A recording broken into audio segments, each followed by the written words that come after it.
We bolt our doors, we lock our cars, but it seems we're not doing nearly enough to protect ourselves online.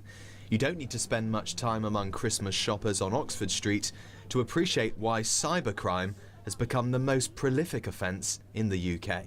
My sister answered an email from a company that said that her details need to be verified, so she went on, re-entered the details, and they took some money out of her account. How much did she lose? A couple of £1,000s. I had an email, checked out my email to what was purchased, and I've gone online, checked it out, and my money had been taken out of my bank.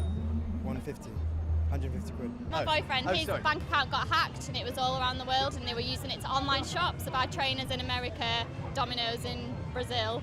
For the past 5 years, Adrian Leppard has run the police force which leads the fight against online crime. I'll tell you what concerns me most is the scale of growth in this area. So criminality is growing enormously, and we're unable to check that at the moment. Figures suggest last year there were more than 5 million frauds, mainly online, as well as 2.5 million other cyber crimes, including hacking. But people only reported 250,000 offences. Of those, the police investigated 60,000 and only 12,000 were solved. The Commissioner says he's frustrated by some businesses withholding some cyber attacks to protect their reputation.